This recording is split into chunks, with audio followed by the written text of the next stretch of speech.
مساء الخير عليكم جميعا. النهارده حلقة جديدة من بحبك يا بلادي مع شريف المصري.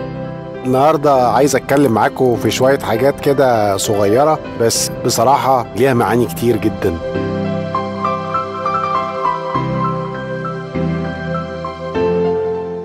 أول حاجة عايز اتكلم معاكم فيها وهي احنا بقينا بنفكر في مصر بطريقتين، طريقة اسمها في رأيي أنا الشخصي واخد بالك معاكم عليكم تمام، والطريقة التانية واخد بالك انت واخد بالك مع اخوك على ابن عمك وابن عمك على الغريب. هي دي الطريقة اللي احنا بنشوف فيها الامور وبنتعامل فيها النهاردة. العلاقات بينا بقت مبنية على انت حبيبي طول ما المصالح بينا مشتركة ماشية، والفلوس يعني مش ما يعني زي ما بيقولوا ايه، الفلوس ما فيش فيها مشكلة، احنا حبايب. اول ما الفلوس تبتدي تخش واخد بالك ويبتدي ان كل واحد مننا يبقى له حسابات مختلفة بشكل او باخر، يبتدي يظهر كده ايه الحاجات بقى اللي ايه اللي فوق السطح. انت خدت حقي وانا خدت حقك، وفي النهاية يبتدوا بقى ايه ياخدوا بقى ايه، زي مش هنقول ياخدوا مواقف، بس يبتدي بقى ايه المعايرة تشتغل. الحقيقة المشاكل المادية دي كلها سببها مشاكل اقتصادية. يعني مفيش واحد بطبعه عايز يبقى عنده مشكلة مادية، بس هي مشاكل اقتصادية ما عندناش مبررات ليها، وكل واحد بقى بيبرر المشكلة دي من وجهة نظره واخد بالك ومن الطريقة اللي هو بيفكر بيها. يعني يقول لك ايه ده، انا مثلا الفلوس اللي هو عندي دي ده انا مكسبه قدها 20 مرة، والتاني يقول لك مصني وده بقية الفلوس اللي ليا عنده وهو مش عايز يديهاني ونبتدي نخسر بقى الحاجات الأساسية والمواضيع الأساسية في الموضوع.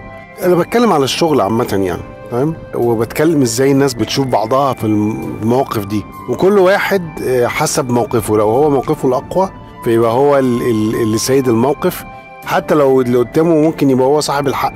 ويبتدي بقى الايه الطريقه اللي انا بسميها حرفه ازاي ابقى صاحب الحق وانا مش صاحب الحق، وازاي ان انا ابدل الامور واخدك زي ما بيقولوا نقول في مصر كده في 10 بلدي، ومن ال10 بلدي دول بقى ابتدي ايه العبك.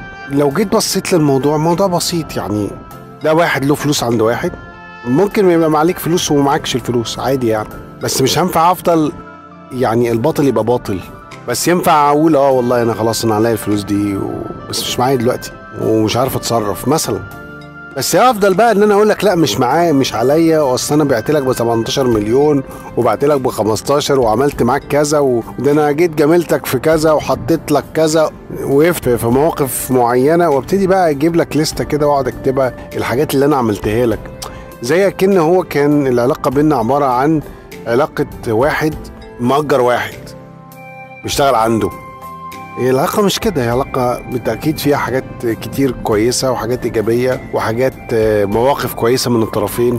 فجماعة الحق لازم نقوله، وحتى لو في النهاية هيجي علينا، وإن ربنا يسدد دين الناس، ربنا بيسدد الدين بالنية إن الواحد فعلا عايز يسد الدين ده، وبغض النظر بقى أنت جيت عليك شوية أنا جيت عليك شوية، خلاص يعني، ونبقى كده سهلين مع بعض، وبلاش نوقف لبعض المراكب السايرة عشان نبص تحت رجلينا. ما بالتأكيد انت ما جيت تشتغل مع الشخص ده او اللي حصل بينك وبينه علاقة كنت مبسوط وكان بيكسبك، هو دلوقتي حصل له موقف، والعكس صحيح. الراجل اللي ليك فلوس اللي له فلوس عندك اللي عليك فلوس ليه يعني برضو محتاج الفلوس لان هو برضو مزنوق. يعني هي علاقة متبادلة محتاجة مننا نوع من الفهم ان احنا نبقى بني ادمين ونشوف ازاي، وكل مشكلة ليها حل، مفيش مشكلة ملهاش الحقيقة حل خالص، كل المشاكل في الدنيا ليها حل، بس ايه ناخد الموضوع بالراحة كده.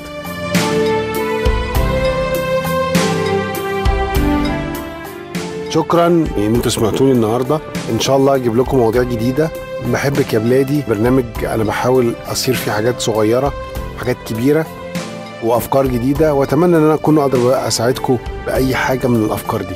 بحبك يا بلادي، بحبك يا بلادي، شريف المصري.